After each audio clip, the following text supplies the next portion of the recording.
Hello dear gentle friends, welcome back to all rounder info.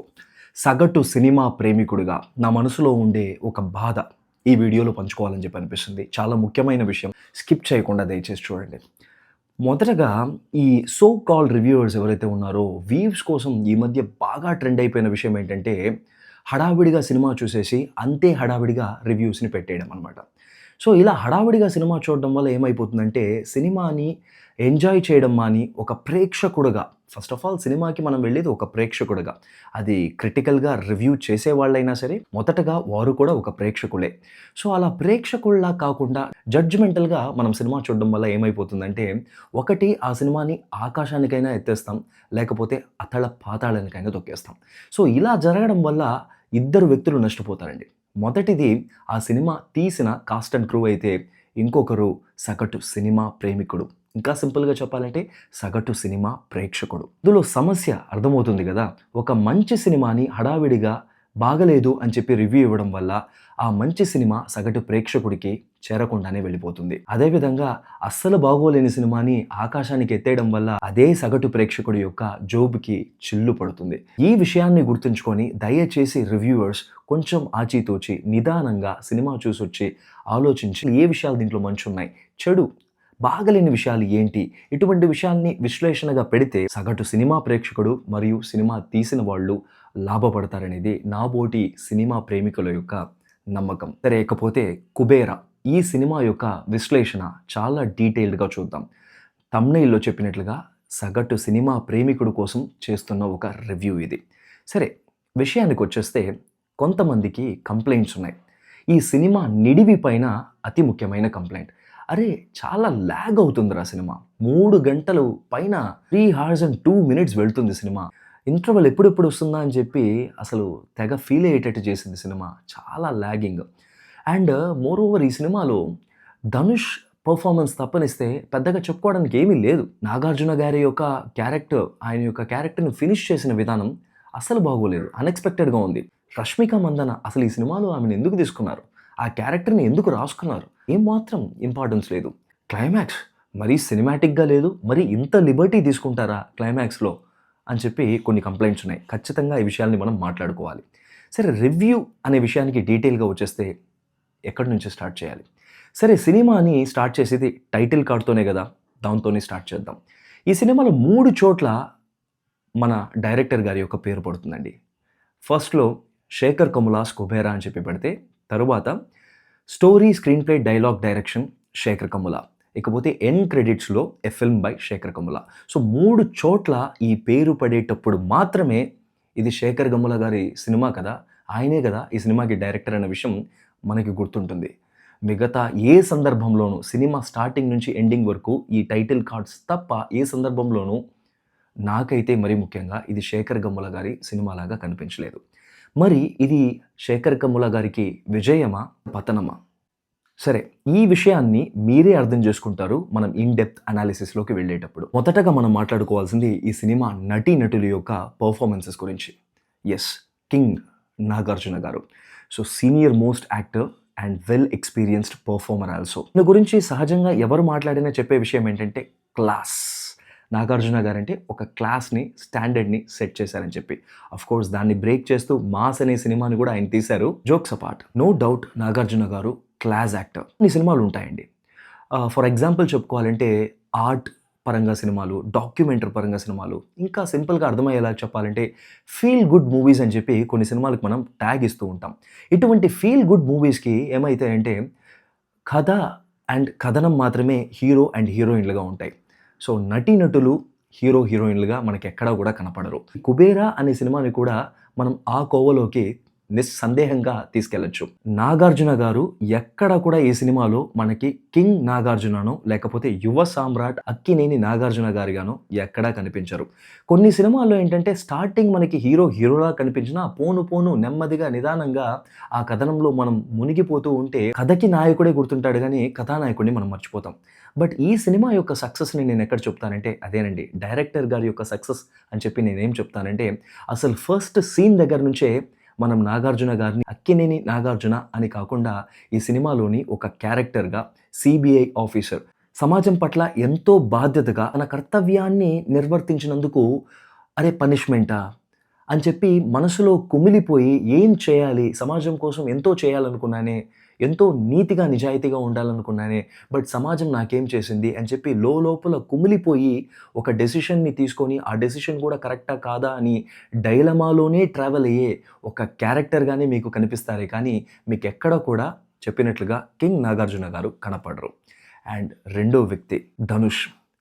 So, ఈయనకి ఏం title ఇవ్వాలో అర్థం కాలేదండి. నాగార్జున గారికి కింగ్ అని చెప్పి ఇచ్చాం. ధనుష్ గారికి వర్సటైల్, మల్టీ టాలెంటెడ్ రెండిటికి అర్థం ఒకటే కాబోలు. సో, ఈ విధంగా ఎన్ని చెప్పినా అతిశయోక్తి కాదు. Most talented actor in India అని చెప్పడం కంటే కూడా ఇన్ పాన్ వరల్డ్ అని చెప్తే కరెక్ట్ అనిపిస్తుంది. అసలు మీకు స్టార్టింగ్‌లో ఆయన భిక్షమెత్తుకునే సీన్ దగ్గర నుంచి చివర్లో కొంచెం మాస్ టచ్ ఎలిమెంట్స్‌తో ఆయన క్లోజ్ చేసే ఒక విషయం కానివ్వండి, మహా అద్భుతమైన నటన. చెప్తూ ఉంటారు గదా! అరే! ఆయన నటించలేదు, జీవించాడు అని చెప్పి పక్కా నిర్వచనం ధనుష్ గారు ఈ సినిమాలో 'దేవా' పెర్ఫార్మన్స్‌లో చేసిన విషయం. రాసి పెట్టుకోండి ఈ సినిమాలో స్టార్టింగ్ టు ఎండింగ్ మీకు ధనుష్ గారు అస్సలు కనపడరు. ఒక భిక్షగాడు, ఒక దేవ, ఒక అమాయకుడు, ఒక మంచివాడు. వాడు మాత్రమే కనిపిస్తాడు. ధనుష్ ఎక్కడ మచ్చుకు కూడా కనపడ్డు. Brilliant performance. ఈ పెర్ఫార్మన్స్‌కి అవార్డ్ ఇవ్వకపోతే ఖచ్చితంగా ఆ అవార్డ్‌ని మనం ఎంతో కొంత క్వెషన్ చేయాల్సిన అవసరం ఉంది. మూడోది విలన్ క్యారెక్టర్ చేసిన అతను. Villain character. ఈ క్యారెక్టరైజేషన్‌ని చాలా గొప్పగా రాసుకున్నారు శేఖర్ కమ్ముల గారు. చాలా క్లియర్‌గా కనిపిస్తుంది. బట్ ఎక్కడో సినిమాటిక్ లిబర్టీ తీసుకున్నారేమో, స్వేచ్ఛ అంటారు గదా! సినిమా కోసం కొన్ని విషయాల్ని మనం బ్రేక్ చేస్తూ ఉంటాం. రూల్స్‌ని బ్రేక్ చేస్తూ ఉంటాం. సో, ఆయన కూడా సినీ డైరెక్టరే కదా! సో, అలాగా సినిమాటిక్ లిబర్టీని ఈ క్యారెక్టర్‌ని స్క్రీన్ పైన తీసుకొచ్చేటప్పుడు మలుచుకున్నారేమో అని చెప్పి మనకైతే అనిపిస్తుంది. అంటే సినిమా స్టార్టింగ్‌లో ఆయన క్యారెక్టర్ ఒక విధంగా ఉండి అది ఎండింగ్‌కొచ్చేసరికి క్యారెక్టర్ యొక్క ఎండింగ్‌కొచ్చేసరికి దాని యొక్క డిజైన్ కమర్షియల్ ఎలిమెంట్స్‌తో కూడుకున్నదై ఉంది. సో, ఆఫ్‌కోర్స్ దీని గురించి మనం మళ్ళీ మాట్లాడుకుందాం. ఇకపోతే మూడో వ్యక్తి సడెన్‌గా రైల్వే స్టేషన్‌లో కుర్చీ పైన కూర్చొని ఉండే ఒక క్యారెక్టర్ అండి 'రష్మిక మందన'. సో, 'రష్మిక' గారిని ఆ సీన్‌లో చూసిన తర్వాత అరే! ఈ సినిమాలో హీరోయిన్ కూడా ఉంది కదా! 'రష్మిక' గారు కూడా యాక్ట్ చేశారు కదా! అని చెప్పి అప్పుడే మనకు గుర్తొస్తుంది.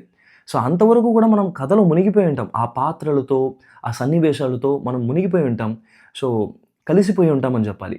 పాలు నీళ్ళలాగా కలిసిపోయి ఉంటాం. సడెన్‌గా మనకి ఆ క్యారెక్టర్‌ని ఐ మీన్ 'రష్మిక' గారిని స్క్రీన్ పైన చూడడంతో అరే! ఈవిడ కూడా ఉన్నారు కదా! ఈ సినిమాలో అని చెప్పి అనిపిస్తుంది. ఇది శేఖర్ కమ్ముల గారి యొక్క ఇంకొక గెలుపు. అండ్ 'రష్మిక' గారి యొక్క పెర్ఫార్మన్స్ లేకపోతే ఆవిడ యొక్క క్యారెక్టరైజేషన్. చాలామంది చెప్పే ప్రాబ్లమ్ ఏంటంటే, అరే! 'రష్మిక' గారి యొక్క క్యారెక్టర్ ఇంపార్టెన్సే లేదు కదా! అసలు ఈ క్యారెక్టర్ పెట్టాల్సిన అవసరమే లేదు గదా! లేకపోతే కూడా నడిచేది. ఇది సపోర్టింగ్ క్యారెక్టర్‌గా కూడా పెద్ద స్ట్రాంగ్‌గా లేదని చెప్పి చెప్పే వాళ్ళకి నాకనిపించే ఒక విషయం ఏంటంటే, ఈ క్యారెక్టరైజేషన్ ఎక్కడో కొంత నాకు కంపారిజన్ చేయాలంటే 'చూడాలని ఉంది.' చిరంజీవి గారి యొక్క 'చూడాలని ఉంది' సినిమా. గుణశేఖర్ గారి యొక్క 'చూడాలని ఉంది' అని చెప్తే బావుంటదేమో. సో, ఆ సినిమాలోని సౌందర్య గారి యొక్క క్యారెక్టర్ గుర్తుకొస్తుందండి. 'పద్మావతి పద్మావతి నిన్ను చూడగానే పోయింది నా మతి. సో, ఆ పైన అయింది నా మనసు కోతి' సంథింగ్. సో, ఇప్పటికి గుర్తుంది. ఆ సినిమా యొక్క క్యారెక్టరైజేషన్ ఎక్కడో నాకు టచ్ అయినట్టుగా అనిపిస్తుంది. ఏవండీ ఒకవేళ ఆ పర్టిక్యులర్ పాయింట్ ఆఫ్ టైమ్‌లో రివ్యూవర్స్ ఉన్నట్లయితే, ఈ సినిమా రివ్యూ చేసేటప్పుడు అరే! ఈ సినిమాకి సౌందర్య అవసరం లేదని చెప్పి అనిపిస్తే, ఇప్పుడు ఒకవేళ మీరు సినిమా చూసినట్లయితే మీకు అదే ఫీలింగ్ కలుగుతుందా?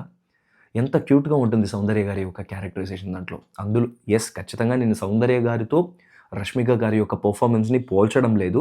But I am talking about the character design and character arc. అలా చూసుకుంటే ఈ సినిమాలో ఆవిడ క్యారెక్టర్ ఎక్కడైతే స్టార్ట్ అవుతుందో అక్కడి నుంచి సినిమా క్లైమాక్స్ వరకు కూడా ఆవిడ యొక్క నిడివి ఉంది. 'రష్మిక' గారి యొక్క పెర్ఫార్మన్స్ కూడా ఆ క్యారెక్టర్‌కి ఎంతో మ్యాచింగ్‌గానే ఉంది. ఎక్కడ కూడా ఔట్ పెర్ఫార్మన్స్ చేసినట్లుగానో, చాలా తక్కువ అండర్ రేటెడ్‌గా చేశారు అని చెప్పి గాని అనిపించలేదు.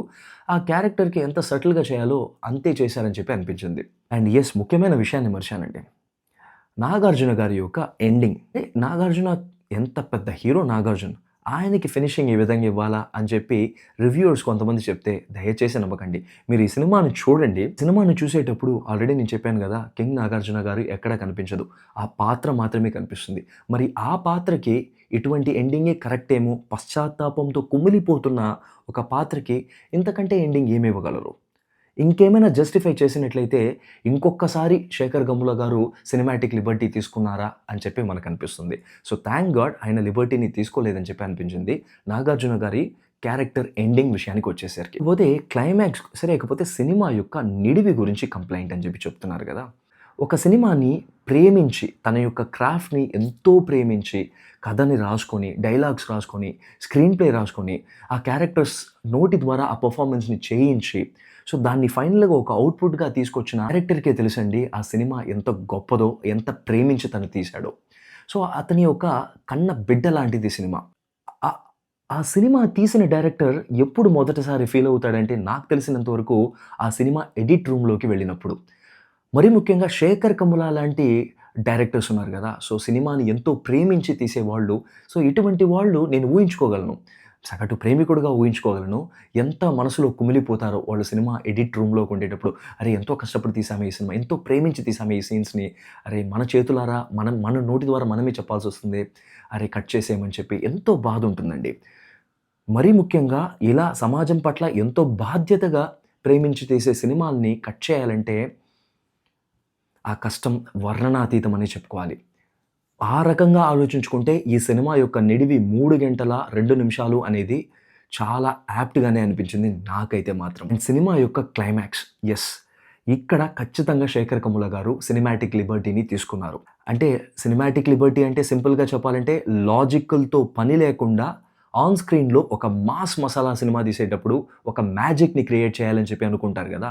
సో అటువంటి మ్యాజిక్‌ని ఎంతో కొంత క్రియేట్ చేసి సినిమాని ఫినిష్ చేయాలని చెప్పి ఆయన పైన ప్రెషరా? లేకపోతే ఇలా ఎండింగ్ ఇస్తేనే ఈ సినిమా కమర్షియల్‌గా కూడా సక్సెస్ అవ్వాలి కాబట్టి, కమర్షియల్‌గా సక్సెస్ అవ్వాలంటే, మాస్ ఆడియన్సెస్ కూడా రీచ్ అవ్వాలంటే, ఇటువంటి క్లైమాక్స్‌ని ఇస్తేనే మాస్ ఆడియన్స్‌కి కూడా రీచ్ అవుతుంది. ఎందుకంటే ఆల్రెడీ ఆయనకొక దెబ్బ ఎదురైందండి.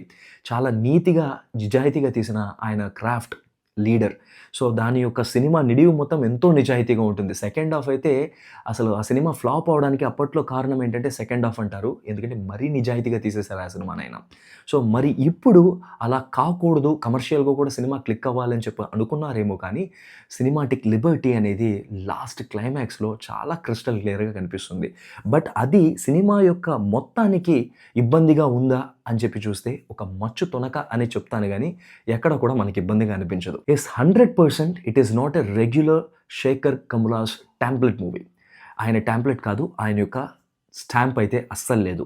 బట్ ఆయన స్టాంప్ లేకపోయినా కూడా, ఆయన యొక్క రెగ్యులర్ ఫార్మాట్, రెగ్యులర్ స్టాంప్ లేకపోయినా కూడా, ఆయన కంఫర్ట్ జోన్ నుంచి బయటికొచ్చి ఈ సినిమాని తీసినా కూడా, ఆడియన్స్‌ని మాత్రం 100% కంఫర్ట్ జోన్‌లోనే ఉంచగలిగారు. ఇది 'శేఖర్ కమ్ముల' గారి యొక్క సక్సెస్.